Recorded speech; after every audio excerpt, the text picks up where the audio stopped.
യാസി, ഒരു spoken അറബിക്കിന്റെ course അത് quality ഉള്ളതാണോ അല്ലേ എന്നൊക്കെ നമ്മൾ എന്തിന്റെ ബേസിലാണ് തീരുമാനിക്കുക? അത് തീരുമാനിക്കുന്നത് ആ സ്ഥാപനത്തിന് വേണ്ടി പെയ്ഡ് പ്രൊമോഷൻ ചെയ്തു കൊടുക്കുന്ന ആളുകളോ ആ സ്ഥാപനം നടത്തുന്ന ആളുകളോ അല്ല. ആ സ്ഥാപനത്തിൽ പഠിച്ചിറങ്ങിയ ആളുകൾ എന്ത് പറയുന്നു എന്നതിന്റെ അടിസ്ഥാനത്തിലാണ്. അങ്ങനെയാണെങ്കിൽ അറബിക് ഹൗസിന്റെ ആദ്യ ബാച്ചിലെ മുഴുവൻ വിദ്യാർത്ഥികളും 100% സാറ്റിസ്ഫൈഡ് ആണ്. കോഴ്സ് കംപ്ലീറ്റ് ആയപ്പോൾ തന്നെ അറബി ഭാഷയിൽ അവർക്ക് സംസാരിക്കാൻ കഴിയുന്നുള്ള ഒരു കോൺഫിഡൻസ് അവരിൽ ഉണ്ടായിട്ടുണ്ട്. ഇനി അവർ തന്നെ പറയട്ടെ.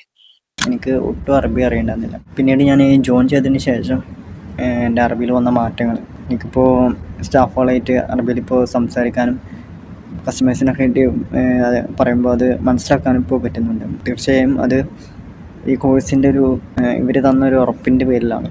എന്നെക്കൊണ്ട് അവർ അറബി സംസാരിപ്പിക്കുന്ന ഒരു ഉറപ്പ് എനിക്ക് നൽകിയിട്ടുണ്ടായിരുന്നു. അറബിക് ഹൗസിൽ ഇങ്ങനെ ഓൺലൈനിലൂടെ കണ്ടു, അങ്ങനെ അതിൽ ജോയിൻ ചെയ്തു. അവരുടെ വിദ്യാർത്ഥികളെ പഠിപ്പിക്കുന്ന രീതി വളരെ അട്രാക്റ്റീവായിട്ട് തോന്നി. എനിക്ക് നല്ല ഒരു ശൈലിയാണ് അവരെ. രാത്രി ആയിക്കോട്ടെ രാവിലെ ആയിക്കോട്ടെ, നമുക്ക് ഏത് ടൈമിലാണോ നമുക്ക് ക്ലാസ് അറ്റൻഡ് ചെയ്യാൻ കഴിയാത് ആ ഒരു ടൈമിനനുസരിച്ചിട്ട് അവർ നമുക്ക് ക്ലാസ് എടുത്തിരുന്നുണ്ട്.